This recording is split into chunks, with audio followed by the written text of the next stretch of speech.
The loudest applause is often reserved for the man who has no idea the story is about to stop being his. Before we continue, where are you watching from? Drop your city or country below. And if you believe dignity is the strongest revenge, hit like and subscribe. Now, back to her story.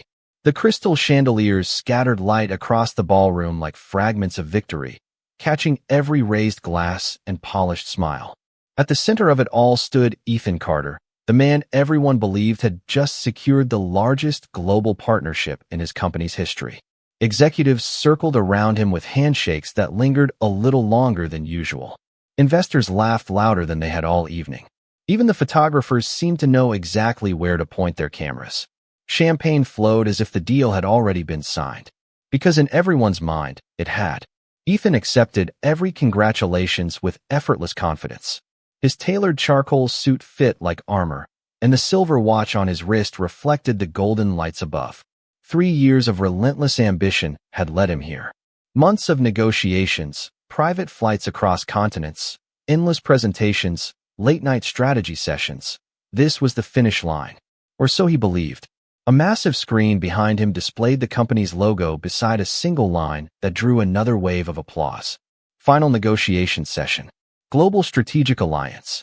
The words looked permanent, almost ceremonial. Around the room, conversations floated between market expansion, international influence, and record-breaking revenue. Someone joked that Ethan should already be preparing his acceptance speech for Executive of the Year. He answered with a modest smile that barely concealed his satisfaction. Confidence had become second nature to him. Winning had become a habit. At the far end of the ballroom, assistants adjusted leather portfolios while legal teams whispered over final documents. Every signature page had been prepared. Every seat at the negotiation table carried an engraved nameplate. Every detail suggested certainty. Yet one chair remained empty. No name had been revealed. The lead representative of the international consortium had insisted on complete confidentiality until the final session began. Some executives found the secrecy unusual. Ethan found it irrelevant. Whoever walked through those doors would simply confirm what everyone already expected. The deal was his. A senior board member stepped onto the small stage and tapped the microphone. The room gradually settled into silence. Crystal glasses lowered. Conversations faded into soft echoes against marble walls. "Ladies and gentlemen," he announced with practiced composure, "our partners have arrived. Their lead negotiator will be joining us momentarily." Another ripple of applause spread across the room. Ethan adjusted his cufflinks and inhaled slowly, already rehearsing the confident greeting he would offer the stranger. He glanced once toward the grand entrance, more out of courtesy than curiosity. Outside the towering glass doors, unseen by everyone celebrating inside, the quiet sound of approaching footsteps echoed across polished stone. Steady, unhurried, deliberate. The security staff straightened their posture. The event coordinator discreetly stepped aside. Then the heavy doors began to open. Ethan smiled, expecting the final formality before his greatest triumph. He had absolutely no idea that the woman about to walk into the room wasn't there to congratulate him. She was there to decide whether he deserved the victory everyone had already given him. Some people don't disappear from your life because they are weak. They disappear because staying would have cost them who they were. The polished marble floor reflected the opening doors, but before anyone inside could see the woman approaching, memory quietly unfolded somewhere else. 3 years earlier, in a much smaller office with aging fluorescent lights and coffee rings staining unfinished blueprints. Long before Ethan Carter became the celebrated executive standing beneath crystal chandeliers, there had been another desk beside his. Another pair of hands arranging presentations before sunrise. Another voice staying long after everyone else had gone home. Her name was Aaliyah Brooks. At 22, she wasn't the loudest person in the room. She never fought to be noticed. While others competed for attention, she refined contracts, corrected financial models, anticipated questions clients hadn't even thought to ask yet. Ethan often joked that she could find flaws hidden between commas. She would simply smile before returning to work. Together, they built more than proposals. They built dreams that stretched beyond quarterly reports and investor meetings. On quiet evenings, when the city lights shimmered outside their apartment windows, they imagined opening their own consulting firm someday. Two names on one glass door. Two wedding rings catching the same morning sunlight. It felt possible because they believed in each other more than they believed in success. But success has a way of testing promises made before it arrives. The first promotion changed Ethan's schedule. The second changed his priorities. By the third, people had begun introducing him as the future of the company. His meetings became private. His decisions became colder. The distance between their desks somehow became wider than the distance between continents. One rainy afternoon, Aaliyah returned from presenting research to a client and noticed something unusual. Her employee access card blinked red instead of green. She frowned, assuming it was a technical error. The receptionist avoided eye contact. An IT technician quietly disconnected her computer while pretending not to notice she was standing there. Her company email had already been deactivated. Inside the conference room, through a wall of glass, Ethan remained seated with senior executives. He saw her. Their eyes met for only a second. He didn't wave. He didn't stand. He simply looked back at the presentation screen as though the woman outside had already become part of the building's past. Later that evening, he handed her a neatly prepared envelope. No raised voices. No dramatic argument. Just legal documents, employment termination papers, and divorce filings resting together inside the same folder. The silence weighed more than anger ever could. Business isn't built with emotions, Ethan said, his tone calm enough to sound almost rehearsed. You deserve a different life. Aaliyah lowered her eyes to the wedding band still resting on her finger. For a moment, she gently turned it once, feeling the familiar circle press against her skin. Then she slipped it off without saying a single word. She placed it on the conference table between them, beside the unsigned coffee receipt from that morning. Ethan never reached for it. She walked toward the elevator carrying only one leather notebook and a small cardboard box holding family photographs, a favorite coffee mug, and the fountain pen her father had given her after graduation. As the elevator doors slowly closed, Ethan remained where he was, convinced he had removed the only obstacle standing between himself and greatness. Neither of them realized that day wasn't the ending of her story. It was merely the last chapter in the version of it that he thought he controlled. The people who rise the highest are rarely the ones who never fell. They are the ones who learned how to stand without asking anyone to lift them. The morning after Aaliyah Brooks walked away from the company, the city looked exactly the same. Rush hour traffic still crawled beneath steel bridges. Cafes still filled with hurried conversations and laptops balanced beside paper cups. Office towers still caught the first rays of sunlight as though success belonged only to those inside them. Yet everything in her life had changed. She rented a small apartment overlooking an aging brick building instead of glittering skyscrapers. The silence there felt unfamiliar at first. No buzzing phones. No urgent emails. No meetings waiting downstairs. Only the steady hum of an old refrigerator and the soft whistle of passing trains before dawn. She unpacked her cardboard box carefully. The photographs went onto a narrow bookshelf. Her father's fountain pen rested beside a blank notebook. The wedding ring stayed inside a wooden drawer she never opened again. She never called Ethan. She never searched his interviews online. Every morning before sunrise, she laced up her running shoes and crossed the quiet streets while most of the city still slept. Running became the only conversation she needed. Each mile reminded her that moving forward required only one step at a time. During the day, she accepted freelance consulting projects that paid barely enough to cover rent. Small manufacturers, family-owned exporters, startups too unknown for prestigious firms to notice. Their budgets were limited, but their problems were real. Aaliyah treated every assignment with the same discipline she once reserved for multi-million-dollar clients.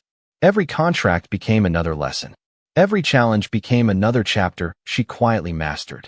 At night, her apartment lights remained on long after neighboring windows turned dark. International trade law textbooks covered the kitchen table. Financial reports filled the floor beside her chair. She enrolled in online certification programs, attended virtual lectures hosted halfway across the world, and studied negotiation strategies used by governments instead of corporations. Her passport slowly accumulated fresh immigration stamps. Singapore, London, Toronto, Frankfurt. Each journey was short, practical, and almost invisible to everyone except immigration officers and airport employees. She wasn't chasing luxury. She was collecting perspective. In meeting rooms where no one recognized her name, she listened more than she spoke. She learned how different cultures built trust, how silence carried different meanings across borders, and how the strongest negotiators rarely raised their voices. Months turned into years without a single dramatic breakthrough. There were no viral success stories, no magazine covers, no speeches celebrating resilience. Only quiet consistency repeated thousands of times until it became excellence. Then, on an ordinary Tuesday afternoon, everything shifted. She received an email from one of the world's largest strategic investment groups. A senior partner had reviewed her recommendations during an international logistics dispute. They wanted to meet. The interview lasted 6 hours. Nobody asked about her failed marriage. Nobody mentioned the company she had left behind. They cared only about one thing. Every solution she proposed anticipated risks that experienced executives had overlooked. By the end of the meeting, the chairman closed her presentation folder, smiled for the first time all day, and said, "We don't hire resumes. We hire judgment." Aaliyah accepted the position without celebration. Her new office overlooked an entirely different skyline, but she decorated it almost exactly the same way as her apartment had been. One bookshelf, one notebook, one fountain pen, no photographs, no trophies, only a framed quote placed beside the window where morning light touched it first every day. It read, "Competence whispers. Time makes sure everyone hears it."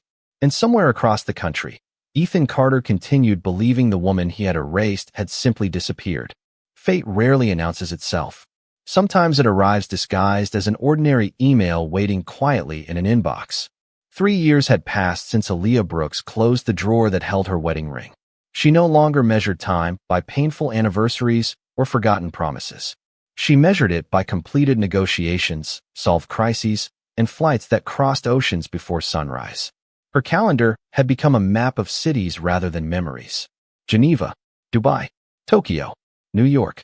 Every destination added another layer of experience that no title could fully describe. One crisp autumn morning, she arrived at the headquarters of Blackstone Meridian Global, the investment group that had quietly become one of the most influential forces behind international acquisitions. The building overlooked the harbor, where cargo ships drifted across calm water beneath a pale blue sky. Inside, the atmosphere was almost silent. No unnecessary conversations. No oversized egos competing for attention. Only disciplined professionals moving with quiet purpose. Aaliyah walked into the executive conference room, carrying nothing except a leather portfolio and the same fountain pen her father had given her years before. Around the polished walnut table sat senior partners from 5 countries. Massive digital screens displayed maps, financial projections, and confidential acquisition targets spread across 3 continents. The chairman entered last. Gray-haired and composed, he rested both hands on the table before speaking. "Our next acquisition," he began, "will determine our position in the global infrastructure market for the next decade." Every executive remained still. "The target company believes this is an ordinary commercial partnership," he continued. "They have no idea they're negotiating with the organization that will ultimately control the transaction." The room remained silent. Aaliyah studied every document without interruption. Market risks, regulatory barriers, political exposure, supply chain vulnerabilities. While others debated valuation models, she noticed something hidden inside the ownership structure. One overlooked clause could delay the acquisition for years if handled incorrectly. She calmly explained the legal consequences, proposed an alternative sequence of negotiations, and outlined a strategy that protected both profitability and international compliance. The chairman leaned back, folding his hands together. Several executives exchanged brief glances before quietly nodding. There was no dramatic applause, no congratulatory speeches, only the subtle recognition that everyone in the room had just witnessed exceptional judgment. The chairman closed the presentation folder. "From this point forward," he said evenly, "Ms. Brooks will lead the final negotiation." No one questioned the decision. The responsibility came with extraordinary authority. She would speak on behalf of the consortium. She would determine the pace of discussions. She would have the final recommendation before billions of dollars changed hands. A secure envelope slid across the polished table toward her. Inside was the official assignment, travel itinerary, encrypted credentials, and one final instruction printed in bold letters.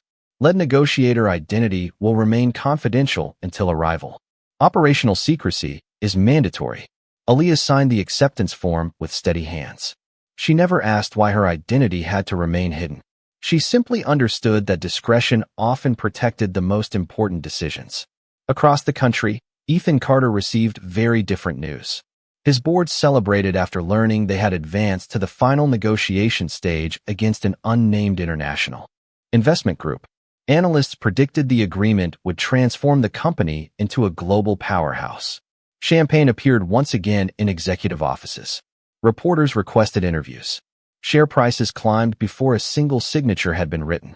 Ethan smiled as congratulations echoed through the headquarters. Somewhere deep inside, he believed destiny had finally rewarded every sacrifice he had made. Neither side knew the other's name. Neither side had seen the final seating arrangement.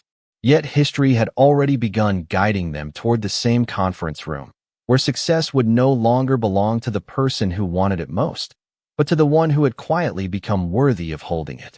The strongest entrances are never announced. They are felt the moment the room forgets how to breathe. The grand ballroom had transformed into a negotiation chamber almost without anyone noticing. Champagne glasses had disappeared, replaced by leather folders embossed with corporate seals. Waitstaff quietly cleared away crystal trays while assistants arranged confidential documents with measured precision. The celebration that had filled the room only minutes earlier had given way to disciplined silence. Ethan Carter straightened his tie as he took his seat at the head of his delegation. Behind him, the executives from his company exchanged confident smiles. Their analysts had projected record profits. Their lawyers had approved every clause. Their board had already begun discussing expansion plans that depended on today's agreement. Everything pointed toward success. Across the room, one chair remained empty. No company logo identified its owner. No nameplate revealed who would occupy it. Only a neatly aligned portfolio rested on the polished table beneath the soft glow of recessed lights. Ethan glanced at it briefly before checking his watch. "They're making quite an entrance," one director whispered with a grin. Ethan answered calmly. The more dramatic the arrival, the easier it usually is to close the deal. A few people chuckled. The heavy doors at the far end of the room unlocked with a muted metallic click. Every conversation stopped instinctively. Security. Personnel stepped aside without a word. The event coordinator lowered her tablet and moved out of the doorway. Then came the sound. Not loud, not hurried. Simply the measured rhythm of heels touching polished marble. One step, then another. Perfectly even, perfectly controlled. The figure appeared only as a silhouette at first, framed by the morning sunlight pouring through the corridor behind her. She carried a slim leather portfolio in one hand. No oversized entourage followed. No assistant rushed ahead to announce her arrival. She walked alone. As she crossed the threshold, daylight faded behind her, revealing a navy-tailored suit with clean lines and understated elegance. Her hair was neatly gathered, her expression composed, her posture effortless. She acknowledged the room with nothing more than a courteous nod before continuing toward the negotiation table. Ethan's eyes lifted almost absent-mindedly. Then they froze. The smile that had rested naturally on his face vanished before he realized it. For one impossible second, the years between them disappeared. The fluorescent office lights, the cardboard box, the unsigned coffee receipt, the wedding ring left on the conference table. Every memory returned without permission. Aaliyah, the name never left his lips. It remained trapped somewhere behind his silence. She reached the opposite side of the table and calmly placed her portfolio beside the empty chair. Only then did she meet his eyes. There was no anger in her gaze, no triumph, no accusation waiting to be spoken, only the quiet confidence of someone who no longer needed answers from the person sitting across from her. "Good morning," she said politely, her voice steady enough to belong to any ordinary business meeting. "Thank you for your patience." Several executives exchanged puzzled looks, sensing an invisible history they couldn't explain. Ethan remained motionless, his fingers tightening almost imperceptibly around the pen in his hand. Before he could gather his thoughts, the chairman of Blackstone Meridian Global entered behind her. Without hesitation, he walked directly to Aaliyah's side and addressed the room. "Ladies and gentlemen," he announced, Allow me to introduce the lead negotiator representing our consortium. He turned slightly toward her with unmistakable respect. Ms. Aaliyah Brooks will be directing today's final negotiation. At that moment, every assumption Ethan had carried into the room quietly collapsed. Not with shouting, not with humiliation, but with a single introduction delivered in the calmest voice imaginable. Power rarely changes hands in a single moment. It changes sentence by sentence, until one person realizes they are no longer leading the conversation. The chairman gave a slight nod, and every chair around the conference table settled into stillness. Digital displays illuminated the walls, replacing the warmth of the ballroom with the cool precision of numbers, market forecasts, and legal frameworks. Outside, sunlight reflected across the harbor. Inside, billions of dollars waited on the next few hours. Aaliyah Brooks opened her leather portfolio with calm, deliberate movements. She did not rush. She did not glance toward Ethan again. Her attention rested entirely on the documents before her, as though the man sitting across from her were simply another executive representing another company. "Shall we begin?" she asked. Her voice carried neither authority nor hesitation. It simply carried certainty. Ethan cleared his throat before presenting his company's opening proposal. His delivery was polished, confident, almost identical to the countless negotiations he had mastered throughout his career. Revenue projections appeared on the screen. Expansion strategies followed. Cost efficiencies, market penetration, long-term shareholder value. Every slide reflected months of preparation. When he finished, several members of his own delegation exchanged satisfied looks. Then silence returned. Aaliyah folded her hands together for a brief moment before speaking. "Thank you for the presentation," she said politely. "May I ask 3 questions before we continue?" Ethan nodded. "Of course." She stood and walked toward the main display without carrying a single note. "Your proposal assumes uninterrupted logistics through 3 major shipping corridors," she began. "How does your risk model account for the regulatory amendments expected next quarter?" Ethan answered immediately.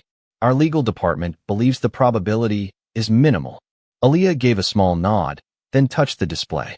A government briefing appeared beside his financial forecast.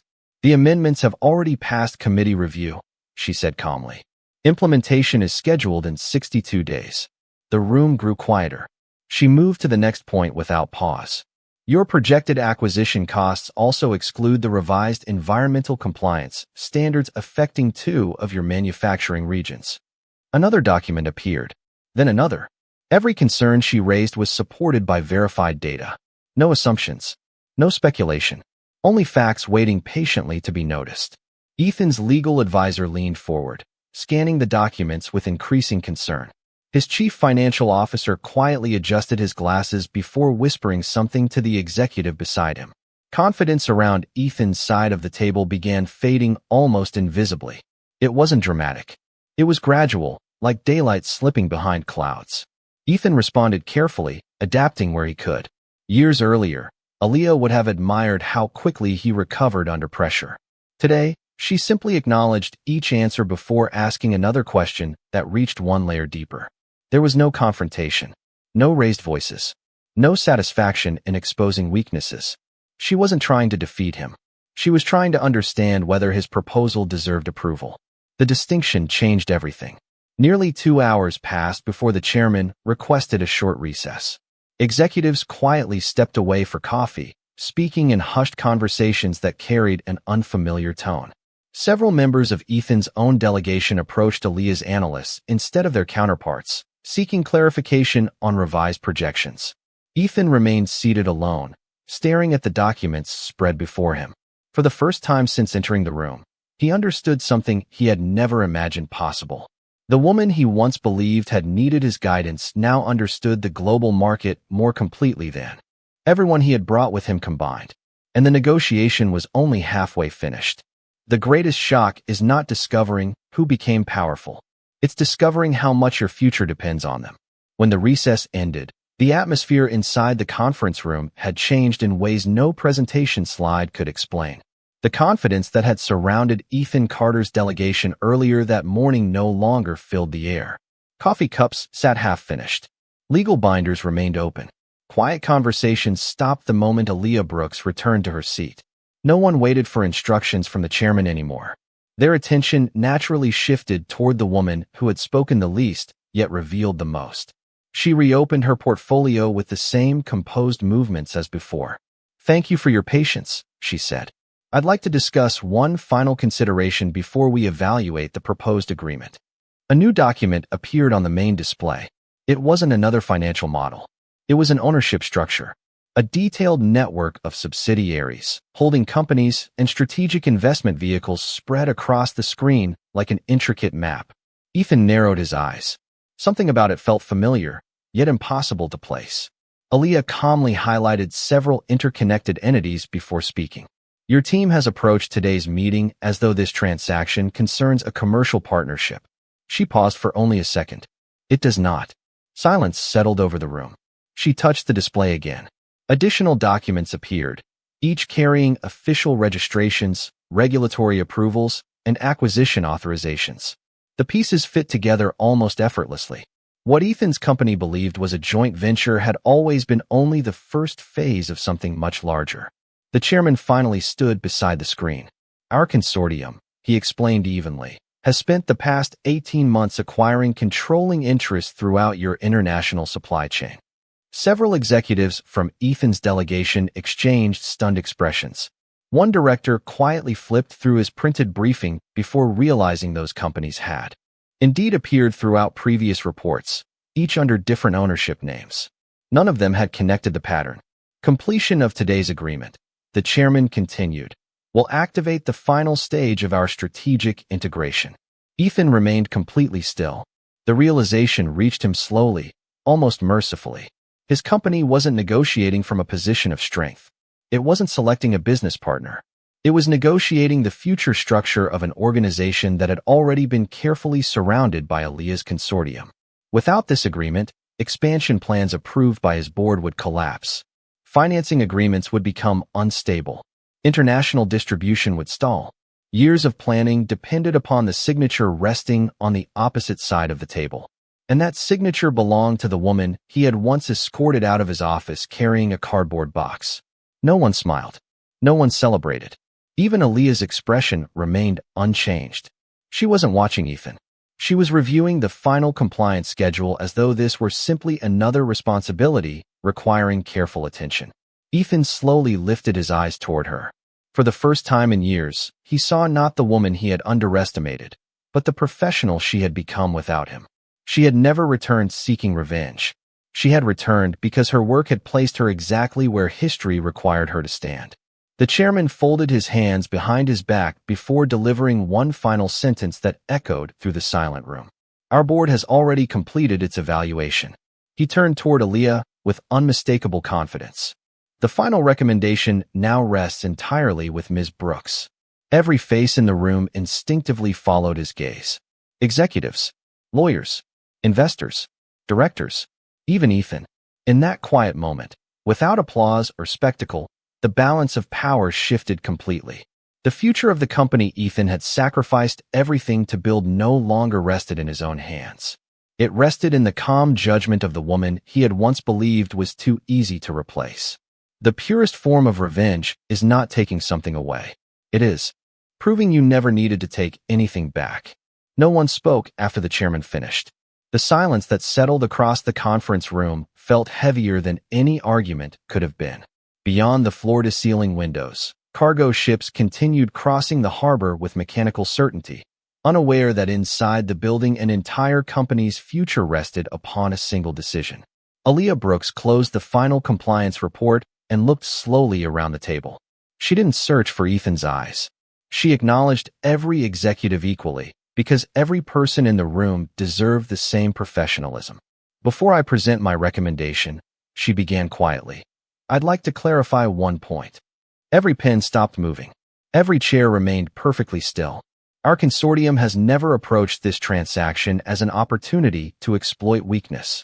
Her voice remained calm, carrying neither pride nor resentment. Sustainable partnerships are not built by humiliating one side.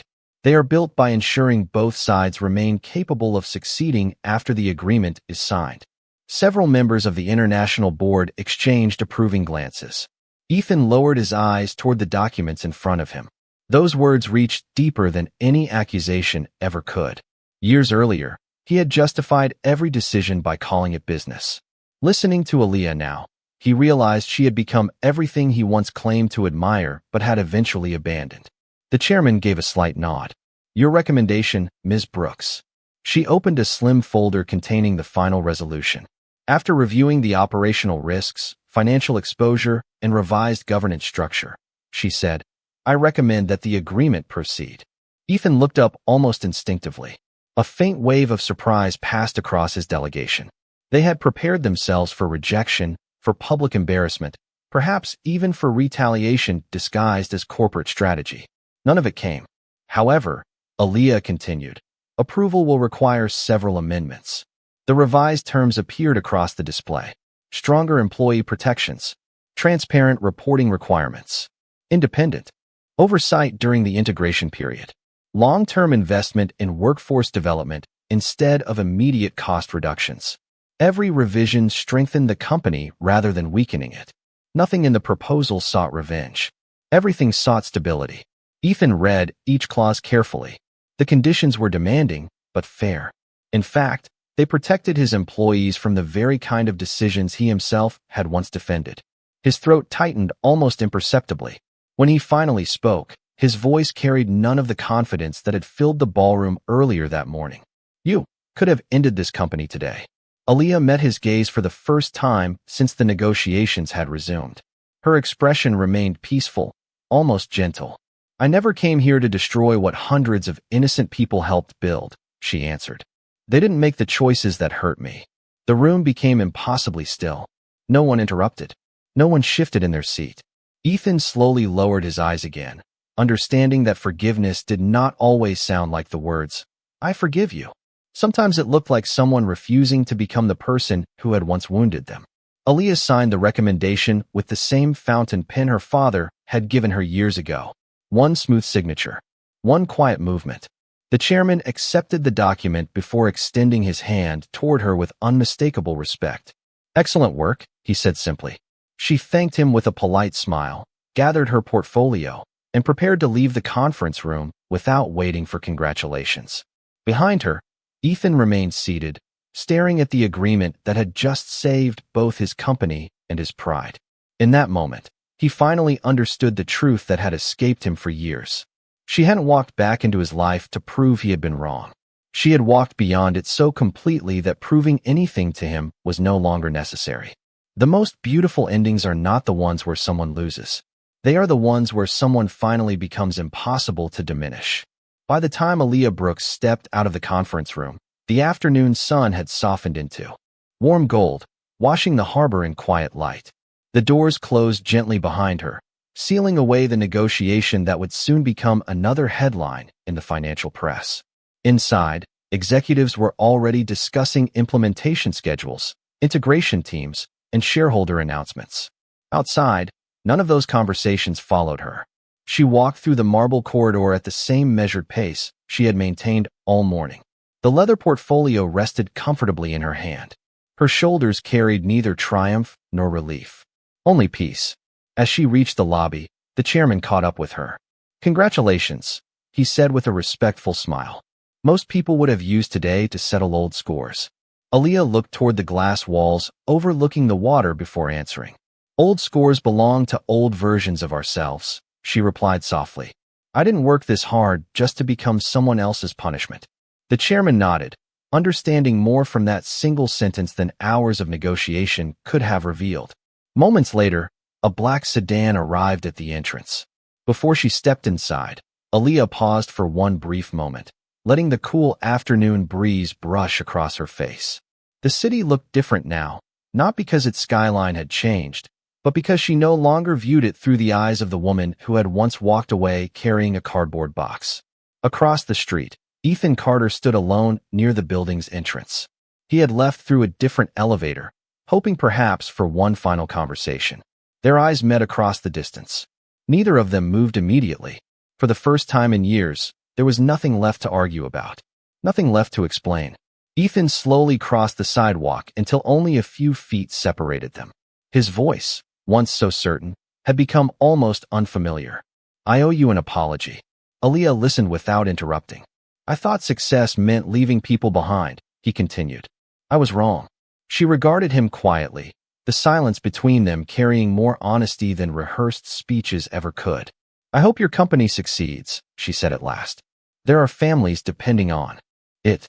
Ethan lowered his head, realizing those simple words contained more grace than he deserved. When he looked up again, she was already opening the car door. Aaliyah, she paused. I'm proud of who you've become. A faint smile appeared, not because of his approval, but because she no longer needed it. Thank you, she answered. Take care of the people who still believe in you. She entered the car, and it pulled away from the curb with quiet elegance. Ethan remained standing on the sidewalk, watching the vehicle disappear into the rhythm of the city. He understood then that the greatest consequence of his choices was never losing her love. It was losing the chance to grow beside the woman she would become. High above the streets, sunlight reflected from countless glass towers, each window catching a different piece of the same sky. Somewhere inside one of those buildings, another young woman was probably staying late, refining reports no one else wanted to finish, believing that hard work often went unnoticed. Perhaps one day her story would change too, because dignity has a remarkable way of surviving every betrayal. It waits patiently beneath the weight of disappointment until the moment arrives when quiet perseverance becomes undeniable. Aaliyah never won Ethan back. She never wanted to.